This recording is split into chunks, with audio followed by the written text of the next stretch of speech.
സഭാപ്രസംഗി 6-ാം അധ്യായം. സൂര്യന് കീഴെ ഞാൻ കണ്ടിരിക്കുന്ന ഒരു തിന്മയുണ്ട്, അത് മനുഷ്യർക്ക് ഭാരമുള്ളതാകുന്നു. ദൈവം ഒരു മനുഷ്യന് ധനവും ഐശ്വര്യവും മാനവും നൽകുന്നു. അവൻ ആഗ്രഹിക്കുന്നതിന് ഒന്നിനും അവന് കുറവില്ല. എങ്കിലും അത് അനുഭവിപ്പാൻ ദൈവം അവന് അധികാരം കൊടുക്കുന്നില്ല. ഒരു അന്യനത്രേ അത് അനുഭവിക്കുന്നത്. അത് മായയും വല്ലാത്ത വ്യാധിയും തന്നെ.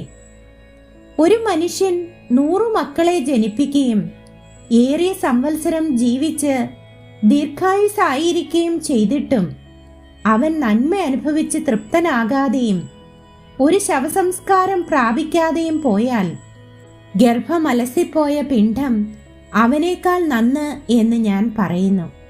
അത് മായയിൽ വരുന്നു, അന്ധകാരത്തിലേക്ക് പോകുന്നു.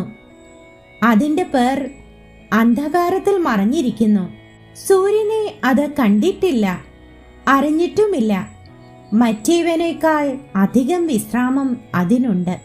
അവൻ 2000 ആണ്ട് ജീവിച്ചിരുന്നിട്ടും നന്മ അനുഭവിച്ചില്ലെങ്കിൽ എല്ലാവരും ഒരു സ്ഥലത്തേക്കല്ലയോ പോകുന്നത്?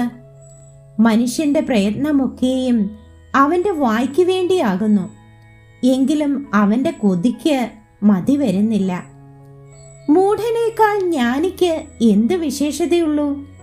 പരിജ്ഞാനമുള്ള സാധുവിന് ജീവനുള്ളവരുടെ മുൻപിൽ നടക്കുന്നതിൽ എന്ത് വിശേഷതയുള്ളൂ? അഭിലാഷത്തിന്റെ സഞ്ചാരത്തേക്കാൾ കണ്ണിന്റെ നോട്ടം നല്ലത്, അതും മായയും വൃഥാ പ്രയത്നവും അത്രേ.